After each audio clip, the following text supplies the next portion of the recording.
Hi, my name is Michael Chikeen.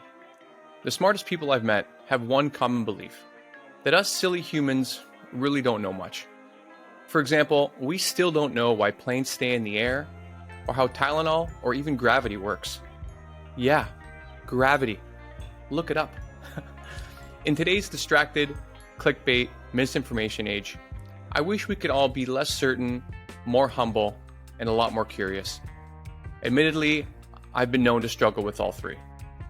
So no more, no less, this show is my attempt to be that change. Thanks for joining me, and here we go. Hey everybody, welcome back to No More, No Less. Again, I'm your host, Michael Chikeen, and today I'm really excited to have a good buddy of mine on the show. His name is Adam Kozy, and Adam is the founder of SinaCyber, a consulting firm specializing in Chinese cyber intelligence. Adam is former FBI and an alumni of CrowdStrike, where he personally assisted in identifying and connecting over 20 cyber entities to real-world military units and contractors across China, North Korea, and Russia. He's also the author of the upcoming book, Geeks, Spies Criminals, How Chinese Intelligence is Hacking Its Way to Hegemony. And in the spare time, he has served as the first executive director and now board member of USPK, the American governing body for parkour. And most adorably, he travels around the globe with his lovely girlfriend and their two extremely, almost too fluffy dogs. So let's dive in. Adam Kozy, welcome to the show. Thanks for having me, Mike. Pleasure to be here. I think we can just start with your, how you got into cyber, maybe take it from uni, how you decided you wanted to join one of the, the lettered organizations in the US, and, how you found your way into, CrowdStrike. Sure. Yeah. I knew I wanted to work for one of the three-letter agencies kind of early on, and had, gone to a university that kind of has like a feeder program for that sort of thing. I had no immediate intention of kind of going into cyber. I was really keen on, intelligence operations and counter-intel operations. But yeah, a lot of people don't know that, sometimes when you like sign up for the FBI or these different places, like you hope that the government puts you where you're the most useful, and that seems to make the most amount of sense. But the reality is it's, like most governments, is a large bureaucratic organization, and sometimes you get folks that have amazing talents that get sent to work, in a totally different unit. So I got lucky in the fact that they, I think, took interest in me for cyber, and that was specifically because they brought up during my background investigation that I'd hacked my high school's loudspeaker as a senior prank when I was a junior, actually. Right. So they go back, a few years, and so they go back and talk to your professors during your background investigations, and that was one of the things that they brought up during my check, was just kind of like, hey, tell us about the hacking episode. And I was like, oh man, you guys really did your homework. What did you say on the loudspeaker? I figured out that you could dial it from any code, and memes were like pretty new at that point, like there were a couple Flash animation sites and eBaum's World and things like that. And there was this old site called you'rethemannowdog.com, and it was just Sean Connery from one of these movies, Finding Forrester, going, "You're the man now, dog," in his like Scottish brogue, and he like, it just was a repeating image, and it spawned a whole bunch of these sites on you'rethemannowdog.com where you could just have Arnold Schwarzenegger, pointing at you going, "Those are my cookies," something like that. So it just spawned this whole generation of memes, and I just thought that was hilarious and put it on a CD. And so that was blasting during final exams, and got a couple folks calling me afterwards that I had my cell phone with like 3 numbers in it at that point in high school. And they were like, "You got me out of chemistry. That was amazing. Thank you, dude." So that's, you never tried to like disguise your voice and try to call someone at the office or really mess with somebody? Because that sounds like in high school, that's a bit of a superpower. Yeah, totally. Well, no, I saved it. I knew that was a one-shot thing. I've been planning it for months, and then finally figured out that I was going to do it that last week. And so I had to do some community service. I luckily didn't get expelled, but well, how did they find out it was you? Unfortunately, my whole plan was basically to go and pick up the boombox. I picked one that was backstage behind some curtains because I knew nobody would. I had friends that just recommended, like, nobody's going to look for that one. Right. Well, that was on a separate switch, and that's my fault. That was bad intel on my part to not know. I figured they would have a shut off switch, and they would just be jamming that, just going like, please stop, and it would shut off the electricity for that, and then it would be fine after like 2 minutes. But Right. they were in the office doing that, and it didn't work. And so the principal, vice principal, sports director, all these people were running around the entire school for 30 minutes, kicking down the doors, going like, show me your phone, to see which phone it was. And then so they finally found it. And then there were only a few, security cameras in the school. And so they just kind of figured out what the closest one was, narrowed it down to the 10 to 15 people that were in the hallway before then. And, so they did a little sleuthing of their own. Pretty good work on their side. I have to give them credit for that. That is hilarious. Yeah. But as you mentioned, the FBI. So you had already went to uni and decided you wanted to join one of these organizations. And I would think that taking cybersecurity in the university that you said is specialized, that they would automatically put you in there. But it seems like they go through quite the rigorous process to do almost like a psych eval of you as a person, and realize even though maybe he took this in school, from everything we've learned about his life, he might be better suited here. Is that accurate? No, I think that gives them a little bit too much credit. As much as I value my former employer, I think that's the ideal scenario. But the reality is that it's usually somebody else in HR that hasn't even met you that kind of gets to decide where you go. And so there is kind of this weird thing. I actually didn't specialize in cybersecurity in university. I did general intelligence and like security studies, knowing. You learn a lot about intelligence failures. You play war games. You do all these things to kind of prep you for a job in intelligence. But you don't really know. And the Bureau specifically has a kind of a weird thing where like you go through the weeks of training at the academy, and then you all sit down like the last week and sit in a circle and like open your envelopes that tell you like where you're going. You rank the 50 field offices. Gryffindor. Your favorite. Yeah, basically, it's that version of the FBI sorting hat.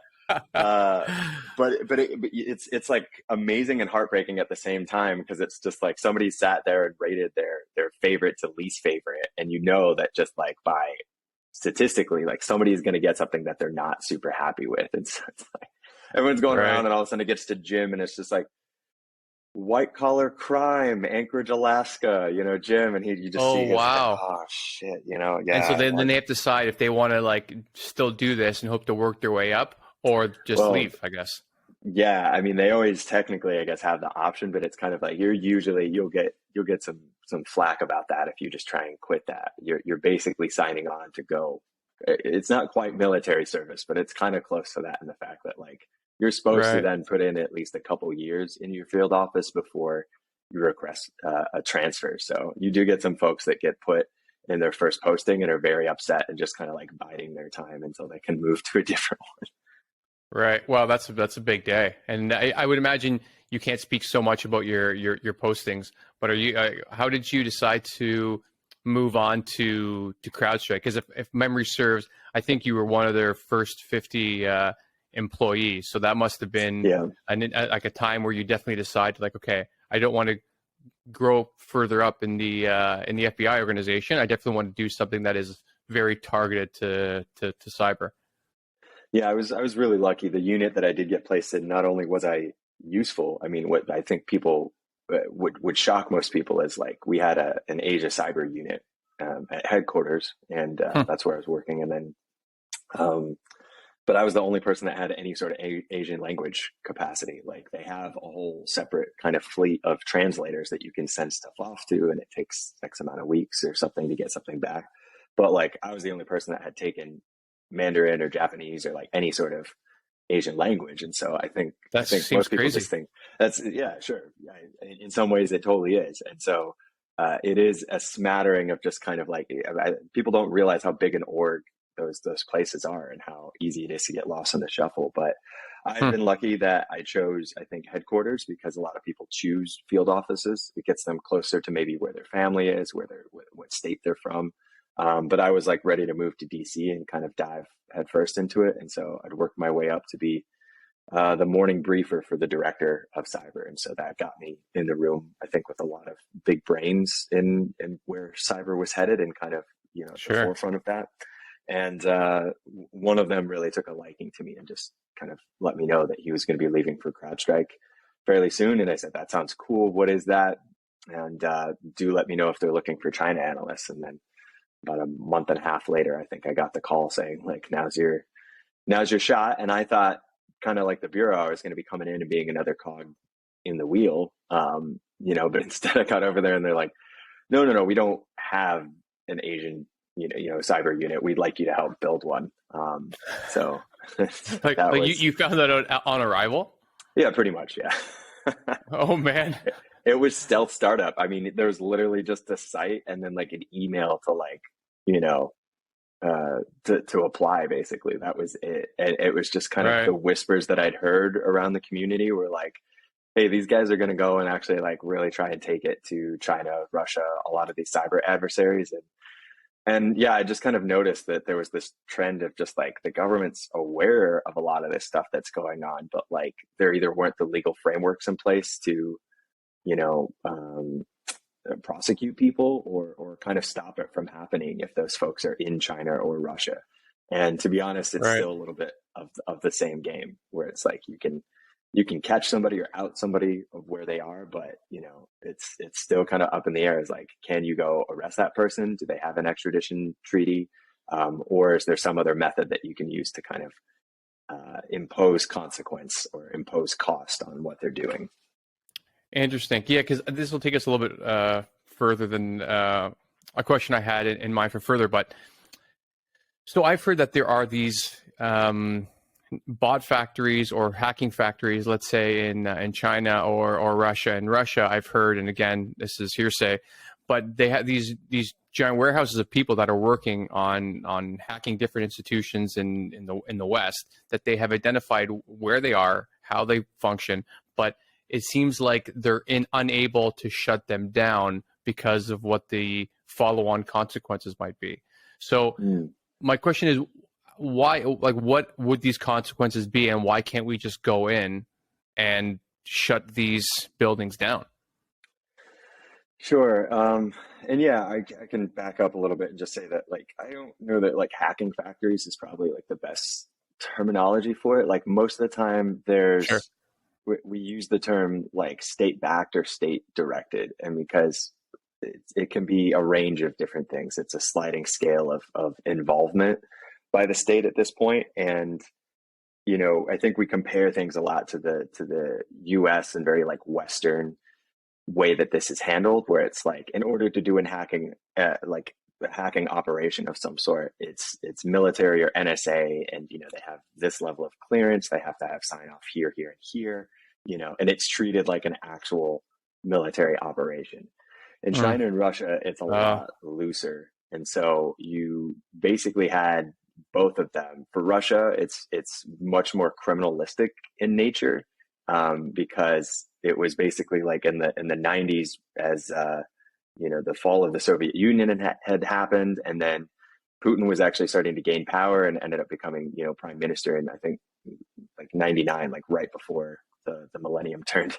And he had a bunch of contacts in like the Russian mob, being former KGB and all of these different things. And so what grew out of that was essentially like there had been criminal hacking enterprises in Russia that the mob had tapped into and said, like, yeah, get us money, really talented software developers that were making these new viruses and stuff like that. And then they would kind of co-opt them sometimes for state purposes, or just kind of, try and recruit some of those guys to do that.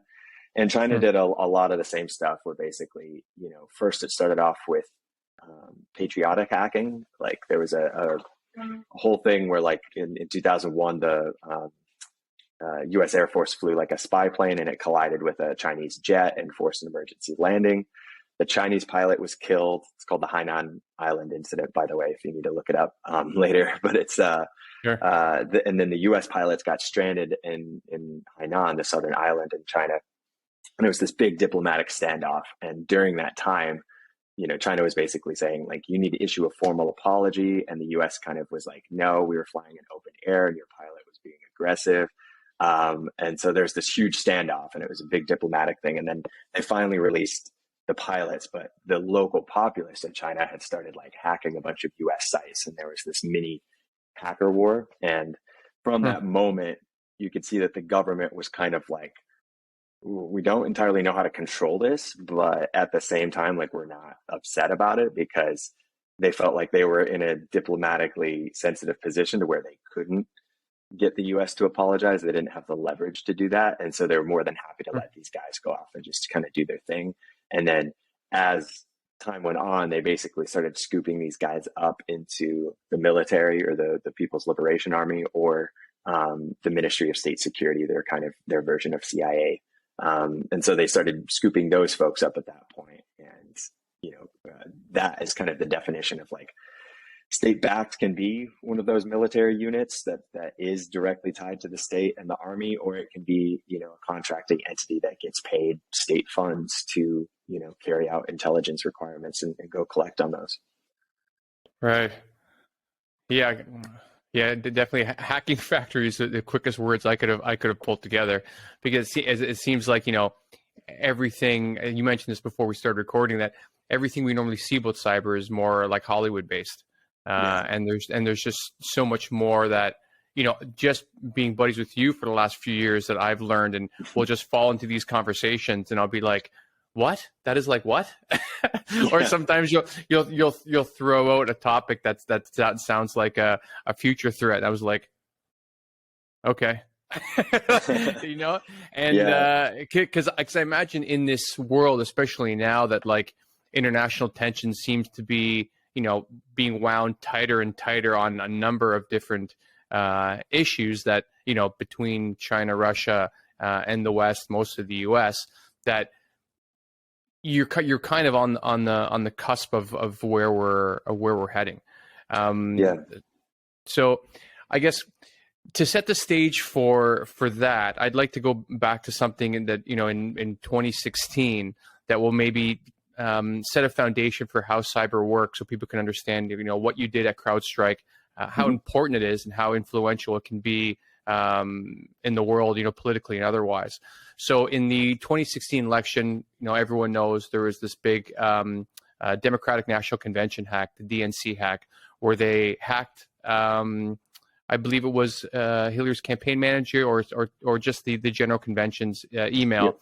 And they were sharing these emails, and there were things being shown that, there was a quote unquote conspiracy, or people conspiring to, was it versus Bernie Sanders, I believe it was. And then there was all of these things spilled out into the public that it could be argued was helpful to help Trump gain even more ground in that election. So when CrowdStrike is the identifier, which I don't think many people know, that they're the one that attributed Russia to hacking the DNC email, you hear a lot of the conspiracy theorists and MAGA folks, being like, "Oh, Russia, Russia, Russia! This is all a hoax. This is this, that, and the other." So I was hoping maybe you can take us through, like, how would your unit or a unit at CrowdStrike identify that this hack is indeed done, perpetrated by Russia specifically, and not, another state-backed entity, or perhaps even a state masquerading as another state? Does that make sense? Sure. Yeah. Okay. So I guess I'll kind of start at the beginning, in the fact that, like, what you're seeing nowadays, what we're living through in the past decade, basically, is the transformation of cyber from just being like an espionage tool to being almost like a state a statecraft, and also like hybrid warfare type of tool, where cyber before was always thought of as like a logistical support thing, like just kind of, you hack the enemy to kind of figure out like where their supply lines are and things like that, and then there's some physical guys on the ground that go and and try and disrupt that or something like that.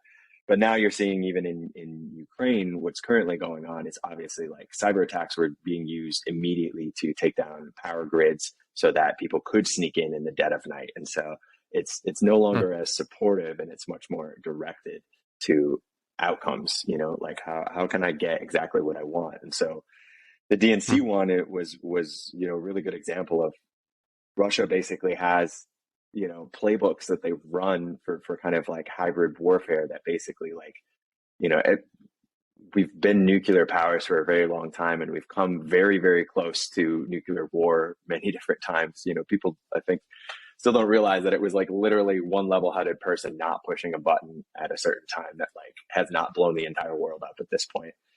Crazy. But Sobering. we've kind of evolved from that to now be in this hybrid warfare space where it's like, okay, you're not in full out war, but you're basically in a mini constant state of war when it comes to cyber. So like the issue is that like we're basically already at war in cyber pretty much most of the time. And so that's going on with China and Russia, and it's just these like little gains and little footholds every other place. But the DNC was a particularly interesting one because that was basically, Russia has a playbook that's about how to run political interference or get a candidate that they prefer in the lead, or kind of like to get them into a better position because they know that they'll be treated favorably. And so there's plenty of evidence to suggest that what Trump had looked into building a Trump hotel in Moscow. There's a whole bunch of this stuff that's all open source. It's all out there. Right. There's a lot. And like that talks about his evidence. Yeah, that talks about his interest in Russia and how he views Vladimir Putin and how he views other strongman leaders like Kim Jong-un and Xi Jinping, that he has this like admiration for them about how they're able to like control their countries. And so, the QAnon stuff aside is basically just like, there's just plenty of evidence that he had things that were going on in Russia that would be beneficial to his business that he wasn't necessarily going to put aside, and that Russia knew very early on from a U.S. and a Western intelligence perspective that Trump was their preferred candidate because they would be treated much more favorably if he won. So, these operations don't happen just overnight. Like you have to set up a lot of, it's a lot of prep work to do, buy the domains ahead of time, spoof emails, get a specific type of malware. What you're doing with cyber intrusions a lot of times is you're using a 0 day, which is basically like a cyber weapon, because the term 0 day comes from it's a vulnerability that has not been patched. And so the moment that it's seen in the wild, the defenders have 0 days basically to catch up and try and patch it. And so a cyber weapon gets less useful over time because if you use it first, it's kind of like a golden gun. You get one shot and your enemy doesn't see it coming. But then as soon as it's used, somebody there is probably already reporting it to Microsoft, Apple, whoever, to patch that. And so, a 2-day vulnerability can still be useful, but it's less useful than a 0 day. And so states are now collecting a lot of these 0 days, the US included, to basically carry out these operations. And so that's, how a lot of these operations come about. But in this particular case, it was good old fashioned spear phishing to the DNC that the Russians used to get in. And then once they found, all of this treasure trove of data and kind of scraped all of the emails that the DNC had been sending back and forth, which, some of them included strategizing about was Hillary preferred or was Bernie preferred. And so, it aired a lot of, I think, dirty laundry, which no political party is going to enjoy. Sure. But it kind of put Democrats on the defensive at a time when they probably were trying to build momentum. And then also as a result, there was a lot of politicization around it because it was already a politically fraught, very partisan election, between Democrats and Republicans. And so it was basically just this kind of scenario of Russia affecting that in a very clear way. And then how they released the information was, I think a lot of people's first real exposure to disinformation, and the term disinformation or misinformation has been around for a while, but it's really only come into common parlance like recently. And it's because of things like this. They leak some truth and some of the emails that are real, and then they'll sprinkle in false bits that talk about, it's kind of where a lot of the QAnon stuff started, because they're just like, oh yeah, Hillary Clinton is a pedophile and operates out of this like pizza joint. It's like, sure. it's It that actually goes to show even how I was describing it, it goes to show how it starts from like a misinformation on a top level, and then it goes all the way down to the people who just can't get enough of this stuff. So even where I don't think that it's abnormal for a political party to be having a discussion for which candidate do we think is going to win this for us, which do we think that we should support, and which should we put all of our power behind. But even the way that I process it through the all the channels that I usually consume, probably more like left leaning channels. But even I was like, oh yeah, there was a conspiracy, and meanwhile it was just kind of business as usual. And I'm only kind of like realizing that now. But the vernacular of how it's described gets into your consciousness, and that's the way you understand things. So yes, it's really interesting that. And so for, I guess, final attribution that say this is Russia, I guess it's as close to like science. Like there's rarely any laws like gravity, for example. It's mostly theories that you can point as much evidence to as possible to say this is correct. So it sounds like there's no smoking gun per se, that you found a computer in China or whatnot, but in Russia. But it's saying like, listen, we have more than enough evidence for how they are using these spear phishing attacks and who might benefit from this, that it is, with a very high likelihood of, close to 100% that this was Russia. Is that accurate to say?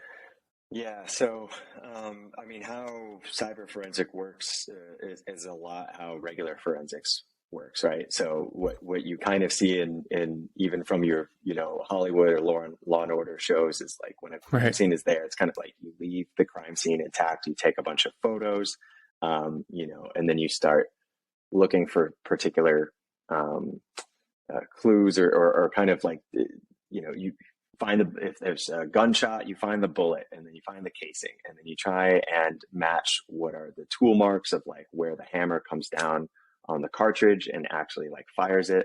You can match that, and there's a whole science of matching bullets to a specific gun. And nowadays that's how you do a lot of murder investigations. Is you're basically able to trace that back to the point of origin and say, without a doubt, it's this gun. And it holds up in court because they figured out a very good scientific method for that. And cyber is a little bit trickier because you can spoof a lot of these things. You can't fake it. You can fake where you're coming from with a VPN. You can use several different VPN hot points. You can, use malware that's made in a different country type of a thing. Right. But more often than not, what we rely on is again, the same sort of science. It's just like somebody somewhere always makes a mistake. It's very hard nowadays to like completely scrub your own kind of fingerprints from things. And malware has tool marks just like bullets do. So you can kind of tell about where some malware came from, what language it was encoded in, if you dig back far enough. And then we still rely on what we call like operational security mistakes, which are just like kind of being sloppy, So some of the earlier stuff can just be like, yeah, they used an email that's not necessarily connected to them, but you'll still see actors, make dumb mistakes because they're human, just like the rest of us. Like they'll while they're on an operation, maybe they'll go check, their wife asked them to like pick up something at the store, and they'll like Google something while on, like a VPN network or something like that, and just kind of not realize that is being recorded somewhere. And you figure out like, okay, well, they're looking up stuff in this city, so maybe they're located in this city, and that gives you a clue to start where to look. So there's a whole bunch of different ways that you get to that point, and it's never 100% unless you're like literally they're pressing enter and you like kick down the doors right at that moment, freeze. So it's never 100%, but you can get into a pretty high percentage where you say a lot of times like you're just looking at a piece of malware saying like, okay, for China, like this was originally encoded in Chinese, they had to convert to this language processor for that to make sense on Western systems. There's a couple command and control servers that they forgot to use a VPN on, and it points back to somewhere in China. And then you can I didn't think that you could even do something like track the language in the software, because that's such a huge indicator, because it's such a large lift, I would imagine, for like, let's say a Chinese operative to, unless you have like a Russian that grew up in China and they speak both languages, like that would be difficult to code entire operations in a different language, or Definitely. is it easier than I think? It's pretty hard. I mean, it's I would say it's like akin to like being able to do medical stuff in a couple different languages. It's like that's not you're Okay. not just doing the normal hi how are you type of words, but like you have to learn special medical terminology to like be a doctor in multiple languages. So I think Okay. that coding is very much in that same ballpark of kind of like most people are comfortable coding in a very specific language. It's pretty hard for people to kind of switch back and forth. Sure. So yeah, Yeah, there's it a would. lot of tool marks like that that if you get good technical guys that can reverse engineer the malware, like they can pull all those things apart and tell you like, yeah, they use a really interesting code string here, and I've actually only seen this somewhere else on the internet, and find it. Right. So Well, it would be like how you said, if they're everything's being recorded and they're searching something, you could find out where they might be. Like it would be a real downer for your hacking career if you were to get busted looking up like at Applebee's in Denver. yeah, but shit like that happens all the time, like seriously Right. all the time, and it's just like yeah, for and it's different for each country. Like I think people just you're used to whatever your lens is that you look through. But for like China, Right. like porn is technically like illegal. So like in the early days, we would see a lot of these guys from China and North Korea, like while they're on, a super secretive operation network, that they're like carrying this out on, and they have a couple different No. VPN hot points, like downloading porn on their way out because in China, there's a great firewall. You have to hop the great firewall to access the rest of the internet. And so Mhm. they're already there. They're just kind of like, well, screw it. I'm just going Right. to get some porn on my way out the door. And it kind of helps like figure out Those where they're guys are coming from. now trillionaires in China for Yeah. distributing the porn that they've downloaded. Listen, guys, Yeah. sorry, all I could get was stepmom. I had to get That's stepmom it. stuff on my way out. Sorry, guys. Oh, man. I guess, and maybe before we move on, could you explain in layman terms for non-cyber brains like myself, like what is, did you call it spear phishing? Yeah, sure. Spear Because, phishing and is hold on one just, second, because and maybe you could, because maybe you can tell me my only awareness of what hacking was in university. We found something that it was like you attach this piece of software to a photo, and we sent it mhm. to a friend, and the friend clicked on it to open it, and it was just like us being stupid. It was like a university photo, but after they clicked on it, it would install. It was an exe file, so it would install on their PC, and then we could see what they were typing into their computer. Yeah. And so it was just one of our friends, and we I think took over one of his accounts and freaked him out. But that's the only experience I've ever had with hacking. And so I wonder, like, how much more advanced is like because you always see, like, you and I have joked about the movies where someone's just typing on a keyboard like this, and that's how they get in. But functionally, I have no idea how it actually works to be able to get access to someone's system. Yeah, so I mean it's divided into full life cycle. So like when you do incident response, which is responding to like a hacking operation, and by the way, part of the reason that the DNC like called us was they were actually nervous about having the FBI, of course, offered their services, but they were nervous about it being too political. And now that there's all this stuff going on with the FBI and Trump, you can see why they decided to hire an outside service. I think that was one of the big things the Wow. QAnon folks were like, why did they hire CrowdStrike? I was like, because if it was the Bureau, it still would have been a huge political thing of like the Bureau's ganging up on this and all. So there are times where a third party is beneficial to have be brought in because they're supposed to be as impartial as possible. Mm-hmm.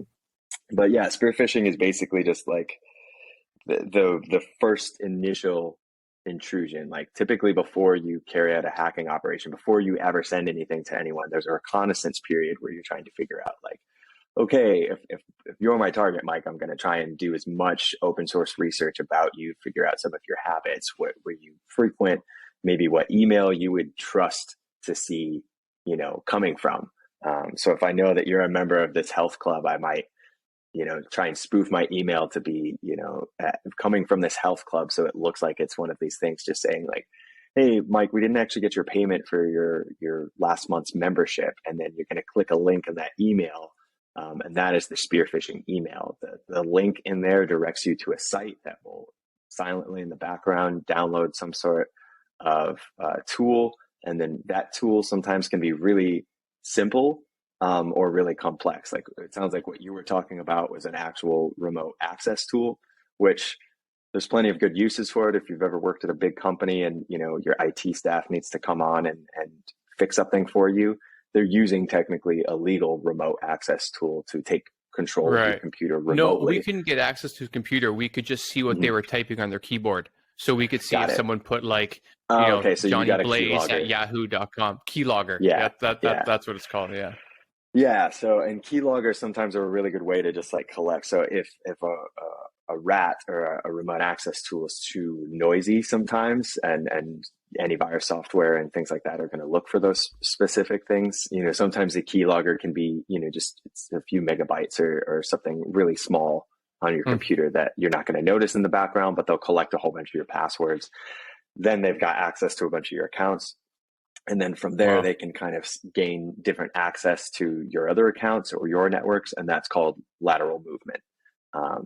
So there's a whole, that's part of the life cycle of carrying out a cyber intrusion. And then once you have, something like admin access, that's to where you can actually make, read, write, edit files, send things. You can basically, package up the intelligence you've collected or, anything about it, and then kind of exfiltrate that to a server somewhere that they can download. So, wow. And so how would people like me protect themselves from any sort of like, these links? Like even if there's like say an email that comes in from something that I may or may not know is a valid source, but I want to click it just for fun to see where it goes. Like I have a Mac, which I think is less likely to be hacked than a PC traditionally.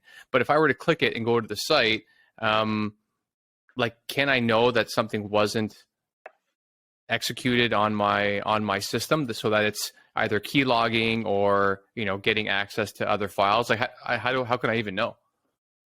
Sure. So, I mean, the entry level, of course, is just having some sort of basic antivirus. But I will say that, antivirus is kind of a little bit outdated. It's whitelisting and blacklisting things. So it makes a list of, sites and things that have been deemed malicious and blocks you from going to those, et cetera. But the issue with that is it constantly has to be updated. And so the newer version of that is kind of like cloud protection services, which is something CrowdStrike offers, where, you have a client on your computer that basically is checking for those things actively all the time. So of course, those are mostly going to be paid or sometimes freemium options. But the other stuff is just kind of like, there's some things that you can download. Like, I think it's called, is it My Little Spy or My Little Helper or something like that? That's like, basically it can be super noisy if you don't set it up right, because it's telling you every time something is trying to like do a specific type of GET request or pull something from your computer. Right. So it takes a couple of weeks for you to set the filters correctly so that you're not just getting pings for run of the day stuff. But there's some great tools out there that you can just kind of download that are open source that'll tell you if something is doing something like that. The other thing you can do is always just like, I always tell people just like hover over the link and see whether it actually directs you. In the little bottom left-hand corner, there's usually, if you hover over it, it's going to tell you what site it's going to take you to. But then sometimes you're still not sure. So take the URL and go to some place like a buddy of my site my buddy stood up is called urlscan.io. And that one's great because you can just kind of paste the URL in there and just see like, hey, is this malicious? Has it ever been malicious? You can even see a brief, it automates it. So that it'll take a screenshot and show you like, hey, this is the site you're about to visit.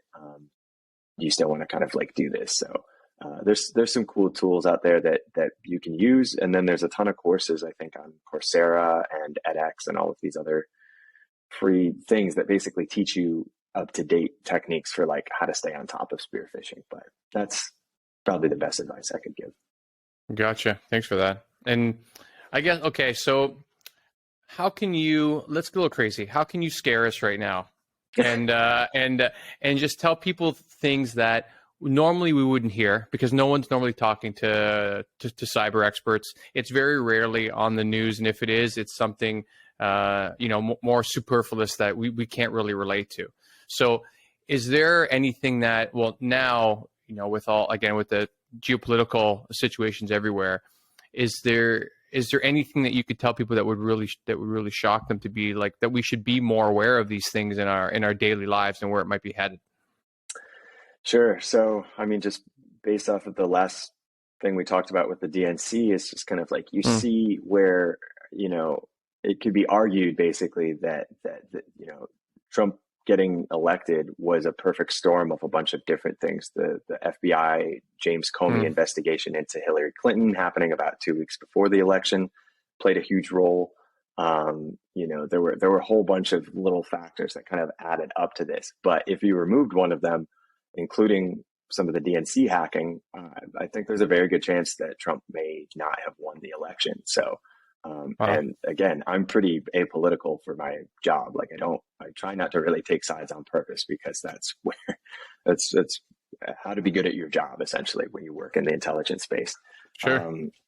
You're allowed your own opinions, but you definitely like try and tamp those down for work. And so it's my professional opinion that that's one of those things that could have prevented Trump from being elected had it not happened. So those influence operations are particularly scary, because it's basically like, we have the idea that, democracy is the right way to do things. It's the modern way, everyone gets a say and stuff like that. But if you have information campaigns and, misinformation going around, and you're basically kind of, not being told the entire truth, or you see it still now. The effects of what happened in 2016 are still going. You still have QAnon running around saying all this stuff, and it's just because like it's really low hanging fruit. They're just connecting little things that could go together, and kind of asking everyone to suspend their disbelief for a second. Once you chain 3 of those things together, people are like, oh well, it must be the truth, and it's like that's how those operations build and create long-term fractures in a country like the US or any other democratic institution. And so Russia is really good at that, because they've had this misinformation, hybrid warfare playbook since the 80s. Cyber is just the next extension. It's a tool in the toolbox of how to use it. They can stay in Russia and still put stuff on US social media, pick polarizing issues like abortion, and you're going to divide people into 2 camps, and that creates that tension that you're seeing.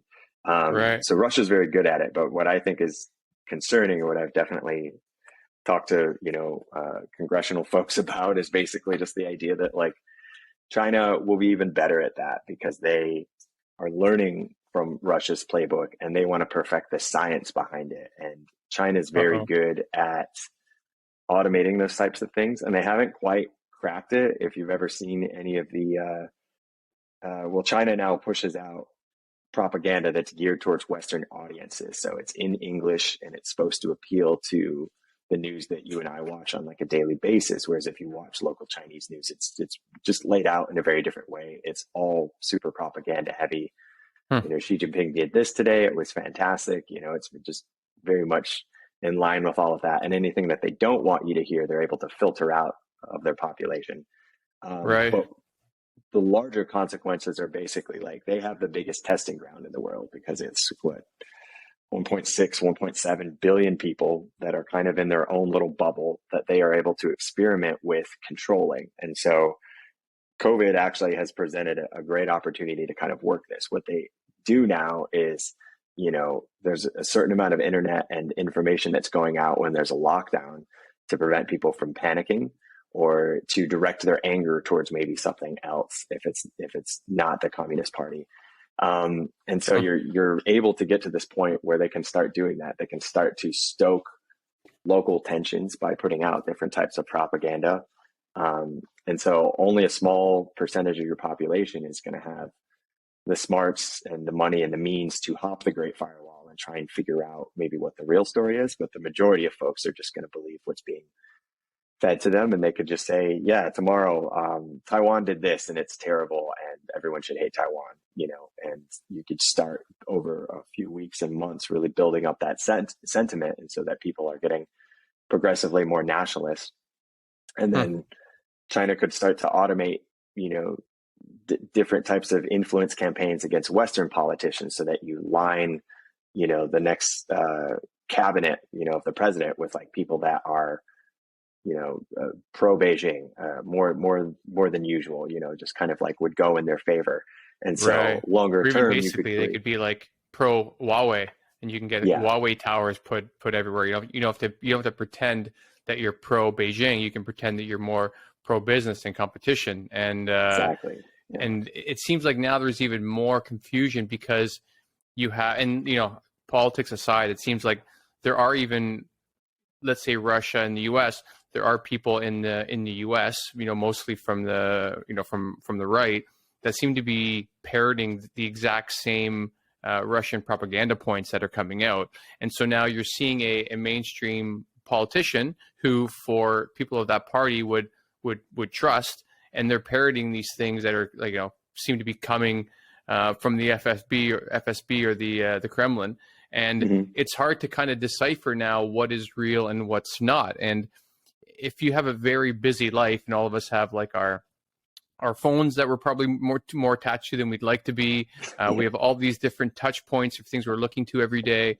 And at the same point, we're trying to do our own filtering of information. Like, it does seem impossible because the world's already a pretty complex system, and our limited human brains can only process so much. So if you happen to be in this bubble, or someone you trust happen to fall into that bubble, then they're telling you that these things are true and they're not. Like, I don't know, have you seen, in these disinformation campaigns, like how we can avoid to fall into these traps? Because most people are not full-time researchers. Yeah, I mean, that's part of why we do what we do, is to point those things out so that we can bring those to light. And I think it's helpful to understand, why these operations are carried out, what their goal was, because it helps the people that may be on the fence or kind of skeptical about it, if they're hearing disinformation, just kind of go, okay, that's why. So, but as far as pulling folks out, there's a whole bunch of sociological studies going on right now about like, you see Vice articles and different things coming out about like how to talk to your MAGA uncle, or how to talk to, pull your family member out of QAnon and stuff like that. And it's like, some folks have started to create kind of like more step-by-step processes to just start, because you can't get emotional about it, right? It's one of those things. Those folks typically want to draw you into an emotional debate.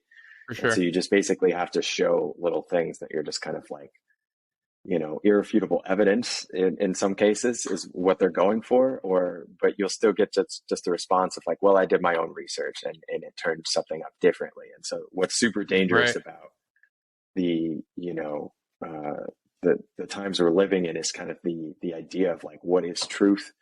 How do you discern truth from non-truth? And the day that we really stop listening to like scientists and doctors and people who have spent their entire careers and lives dedicated to this one particular issue, and somebody online, that's done 2 hours of research, quote unquote, can just say like, nah, not for me. I don't believe that. It's just kind of like, that's a little bit scary, because we're just in a place where we understand that the experts don't always have it all figured out, but they still know better than you and I do when it comes to something like Well, I think that was part of the catalyst, because I wanted to start this podcast or show a long time ago just for fun, and never found someone who wanted to partner up. And I think I finally pulled the trigger, because there are so many voices out there that I've been hearing that are actively trying to spread disinformation and misinformation, and they're so loud, and a lot of their followers are so certain about these things that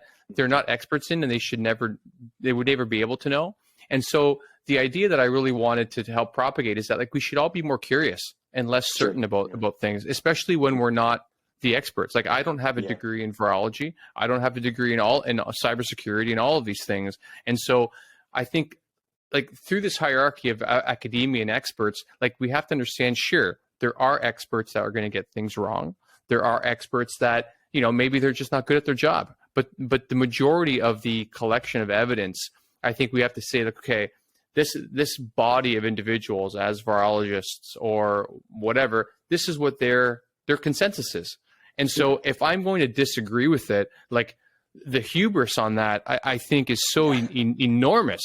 And so I don't know, with with like all these misinformation campaigns that we're seeing going all the way back to Trump, I think you hit it on the head. Where, like, now, how do we have these conversations? And the only thing I found is empathy, because I've really tried over the years, even through COVID, is to engage friends and people that I think were going down certain rabbit holes, and it was never to say that I know better than you. It was to kind of say, like, neither of us know. Maybe we should listen to people that do know, that spent their lives knowing this. And so, like, even I remember one Christmas I was at a family, pre-COVID.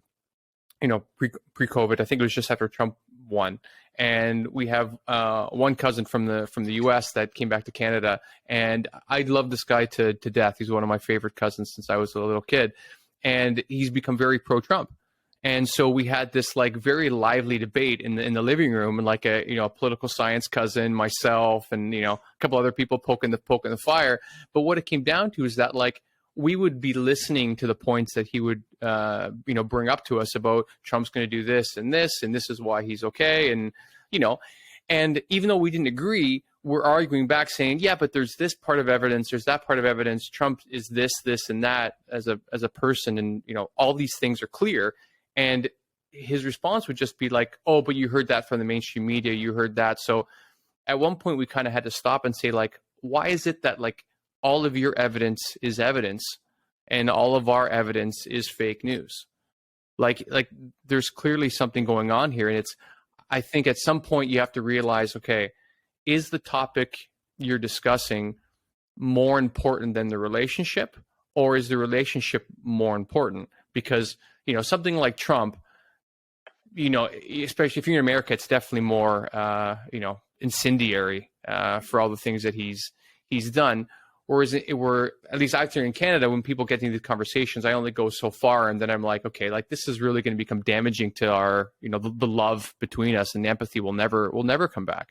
But it was something like, let's say, abortion. I've seen a lot of people be like, no, like, women specifically, like, no, this is an existential threat to my life and other women.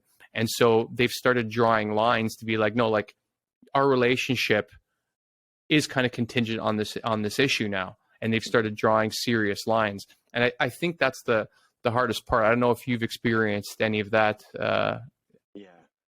Yeah, I definitely have. And I think that, it's kind of, I mean, I hate the term, but some folks have coined it, like the post-truth era. And the idea is that basically, like, the damage that was done was essentially that, we just eroded the foundations of where we kind of base truth off of. And the idea that, like, yeah, sure, the media is something to blame for that, and the news cycles being 24 hours and just always having to one up and get the news out faster. There's definitely some blame there, but it's also just this idea of, like, again, like, the hubris and the folks just thinking, like, yeah, I know better than this person who has literally spent 30, 40 plus years sometimes, Right. like, studying this one issue, and you're sitting there on your couch or wherever just saying, like, I know better. So it's that.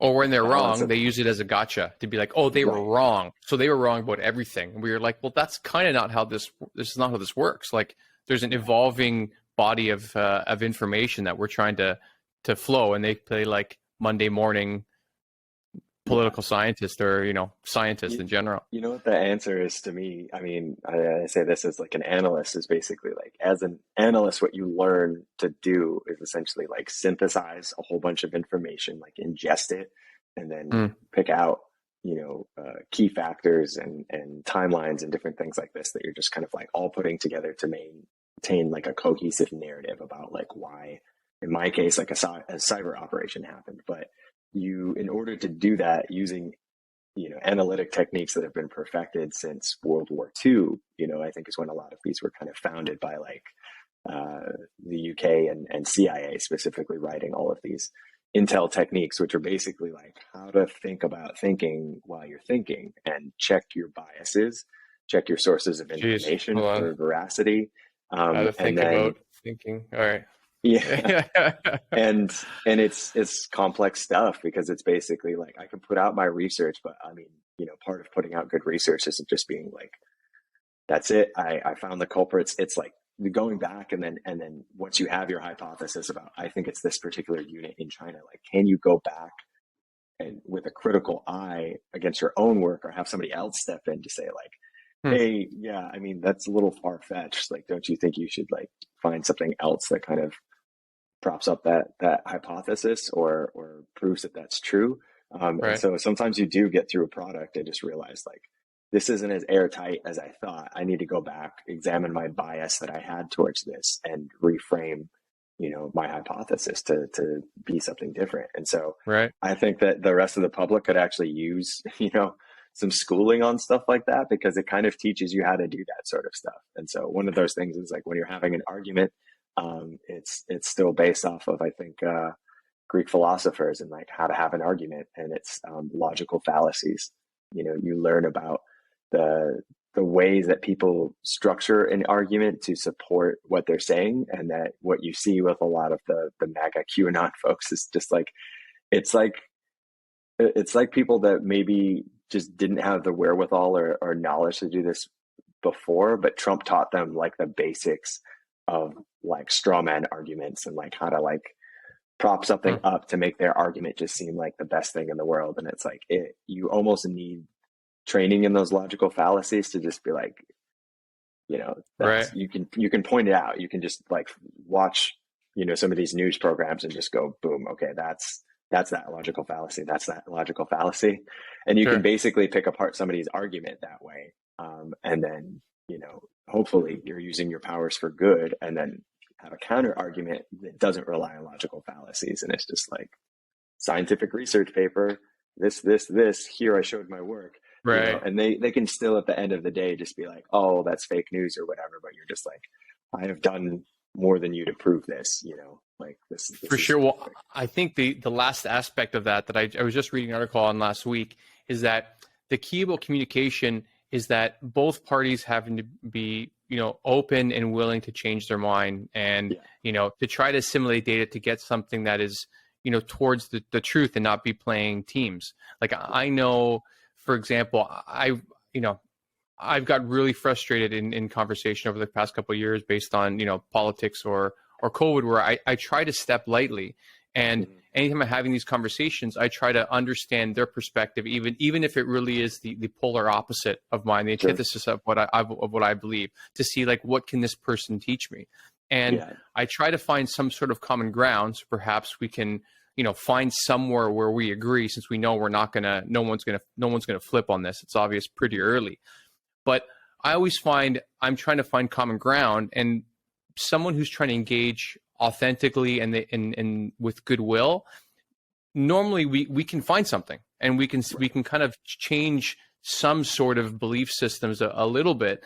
But I've seen many people like they're really just, they take my goodwill as in like they're winning and changing my mind, and then they don't want to really engage. They want to keep pushing the crazier points of their system. And I've just learned to like, okay, like I think we've reached an endpoint here where, we've done our best to try to explain our points of view, but it seems to be getting quite combative. So maybe we should just, watch Rick and Morty and forget this this political or scientific conversation. And that's the hardest part, because with any, I think, human endeavor, relationships always come into it. And it doesn't matter if it's a significant other or if it's a parent or a friend or a business associate. Like, I think we have to realize, okay, like where in the chain of, I guess, priority is this relationship in my life? And I think people need to act accordingly. And at some point, depending on what issue it is, it's like, okay, like this relationship maybe isn't serving me anymore, and it's time to move on. Like it's hardest with like, friends and even business associates, because some of these issues have become so existential in nature. And I think things like climate change is going to be one of those issues. in the years to come, where people are going to start separating themselves from people who are saying like, let's eat all the meat and all the cow testicles we could find. This isn't happening, and people are going to start to make a stand. So I don't know, how do you approach that, even in some of your ways, when you're trying to have these? Because I imagine doing cyber, like, you must bump up against some of these more hot topic issues all the time, or is it pretty, like, I don't know, is it more, are people more nuanced than that in that world? I mean, by and large, like I would just say that when you start getting folks from intelligence, again, you're supposed to kind of be agnostic with some of your. It's not like we don't all have like political views, but you kind of like are able to compartmentalize that and like put it away from your work. And so with cyber, a lot of times you are just trying to look for and stick to the facts. But I mean, yeah, you still run into it. And I do think that the common ground thing is important. It's just important to remember that, like, even if you vehemently disagree with what that person's saying and think it's, super ignorant and just spouting this stuff off, their human experience is different than yours. And they probably have a whole bunch of background factors that have made a difference to get to that point, whether it's like, where they grew up, who raised them, who has been influential in their life, etc. But you do kind of want to, start reintroducing that how to do your own research type of a thing. Question the sources and just say like, okay, just let you know that source is not entirely like, here are a list of neutral sources that you can check that don't really have a political bias. Like, they're not paid by George Soros or like, funded by this Republican PAC or whatever. It's just like, if you can get to that point where you start introducing people to more of that, it's kind of like you just hope that at some point you can show them that peek behind the curtain that they need to be like, oh yeah, shit, here's the rational common sense world again. I think that's kind of it. Right. Yeah, that's super helpful. Like, I found the quickest way to realize if you're heading down a bad path with your conversation partner is if they start taking bad faith takes and things that you're saying. Right. Like, I've run in circles where I end up with a bunch of libertarian minded sort of entrepreneurs, and the people that I become more friendly with will engage in more combative conversations, and so they're talking about the how terrible government is and all of these things. And some of them we were able to have a good back and forth to find like again, a lot of common ground. But so when I was discussing from my perspective of like, having spent so much time in Europe, living in Canada, and all the good things that I've seen government do and things I've read about all the things that centralized government has done for the Western society in the last 100 years, which is like, almost miraculous compared to the rest of human civilization. And they kept coming at me more aggressively saying like, oh, you're talking about that government is the solution to everything. And, I had a couple rounds saying like, that's not what I'm saying. I'm saying that like, this is an antiquated institution that needs updating, but we're now living in the iPhone era and we're not kind of giving it, we have to make it better. But anyhow, so I had all the more nuanced opinions, but every time they kept slamming back into me, it was like, oh, you're saying that government should. I'm like, okay, I think again, it's Rick and Morty time. We're done here. But I want to be respectful of your time, and so before I let you go, I'd love to, like, what made you want to write the book, Geeks, Spies, and Criminals, that you're working on now, because it's clearly based on the threat in China and kind of the direction that China's headed in comparison to either the U.S. or the West in general. So first, congrats on starting that book. And writing a book is not easy. So I'd love to hear why you felt so strongly that you wanted to put out this piece of content for everyone. Sure. Yeah. I mean, some of it's just the fact that it's been over 12 years now, and that I've been in the industry, and just kind of like, you want to get out the information, and sometimes it's helpful to actually go back and strategically look at where you started and where you are now and how much you've learned. Cool. And a book is a good way to do that. But I also just think like it's super necessary because, I mean, China is still getting away with, writ large, like a lot of different hacking operations, and it's siphoned, billions of dollars, not just from the US, but from Europe, from Australia, Japan, all of these different places. Billions? Was it a B? Billions. Yeah, absolutely. Absolutely. Yeah, I Yikes. mean, one of the cases I worked on was specifically, we called it Turbine Panda. We name all of the ones at CrowdStrike, based on their national animal. And these guys were basically just an MSS, or their version of CIA, kind of contractor in Nanjing, that were tasked to go out and basically steal plans from Boeing and Airbus to make a jet airliner that could compete in the commercial space. So Wow. jet engines have military usage, but also have civilian usage. And so, one of the cases that we worked on with the FBI was basically like uncovering all of that and figuring out that, like, 2009, they decided they wanted this plane. They needed the schematics. They had a bunch of things missing. They set up a cyber operation. They stole some things. They had a whole human spy network inside a bunch of different aviation companies, and all of it was working together. And so, now that airliner, the C919, was kind of like the product of that. If you look it up, the C919 is being tested for airworthiness by like the FAA and all these aviation bodies like this year. So as soon as the end of this year, maybe next year, you could be flying, if you go to Asia, on the essentially end result of one of those $billion+ operations that just stole all of this intellectual property. And it's also like, Wow. do you trust it? Because they also kind of reverse engineered it. So like there could be some mistakes. They didn't spend the 30, 40, 50, 60 years that these companies have spent doing testing in wind tunnels to make sure that is the safest component, et cetera. And so, so that's just like one example. And for me, not only is the economic value, obviously getting to ridiculous amounts, and China's obviously like just rising so quickly economically, but on top of it, if you look at things like Taiwan, that's going to be the next big hotspot.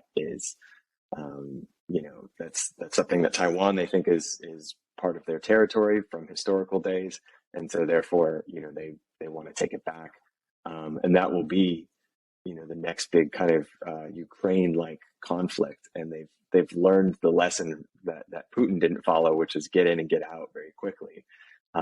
So. It's the Ukraine's still going on. There's a whole bunch of stuff. They just launched a counteroffensive, but China is looking at Taiwan like, how quickly would we be able to take it? Do we do something like an economic blockade to just make them submit to us? Are we prepared for a protracted naval and air battle with the U.S. forces in the Pacific, and potentially Japan and Australia and all of the other folks that are kind of interested in what's going on there? But the big difference is the fact that, in Taiwan, that's the host of where most of the semiconductors, or the chips that you use in all of our iPhones and Android phones, are all made in Taiwan. So it's a much stickier situation, because there's a bunch of defense treaties and different things that are different than Ukraine.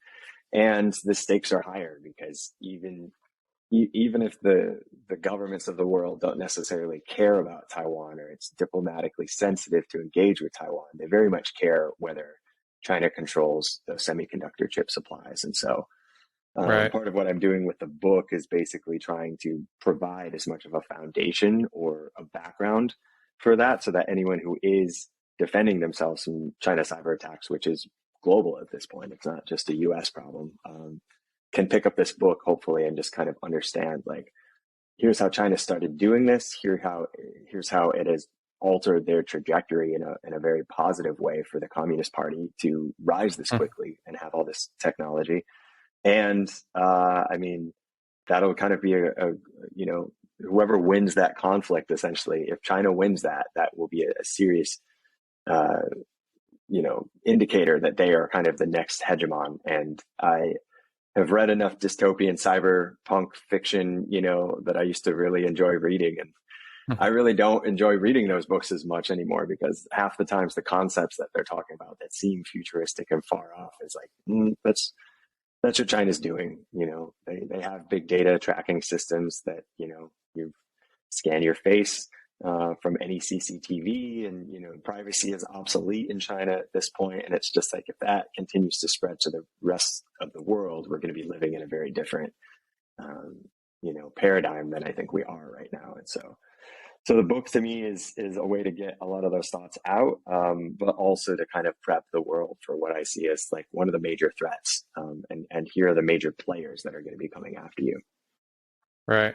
Well, that's great. I mean, super helpful. I mean, if you can get some great traction on the book, I mean, I'm sure there's plenty of people that would love to have you come in and speak and, to some of their cyber teams and let them know what they're looking for. And I like to think in the West, even if you think of, fascism, communism, however you want, whatever big bad you want to look at, I think the benefit of a liberal society, a liberal democracy, and there's definitely a point of diminishing returns. I think you get to, but the big benefit is that if there is more collaboration and you have less paranoia, I think you get to better ideas and you get to more cohesive teamwork, and you can find solutions. Like, I think even now, how many years, 80 years after World War II, we're finding all these little factions that were working to stop the Nazi regime. If you have it like Alan Turing's cracking program, you have all of these different missions that were happening on the same time, either intelligence or warfare, and it seems like the sum was definitely the sum of its parts were greater than, let's say, the whole of the Nazi regime that we had. And so I'd like to think that your book is kind of one of those things to make all of these different factions helping to fight against China hacking or Russia hacking a little bit more resilient, perhaps, and I guess that work ethic and that know-how can kind of trickle down to people that are fighting the good fight. So, on behalf of all of us who just don't want their credit card to get hacked, I appreciate you guys that are in there trying to make a real difference. Yeah, for sure. Thank you. Appreciate that. And man, thanks for sharing your knowledge and being here. I really appreciate it on this new show. I love you, and we'll see you soon. Thanks again. Yeah, sounds good, man. All right, man. Cheers. Ciao. Bye. So thanks for listening to No More, No Less. I appreciate the time you spent with me today. So please subscribe and rate the show if you enjoyed it. It'll help me create more amazing content and get that next little bit of validation that I so deeply crave. If you didn't enjoy it, well, that sucks. But to make sure, I think you should listen to my next 10 episodes and then decide. I mean, come on. Rome was not built in a day. I'm just getting warmed up here, guys. So thanks again. See you next time.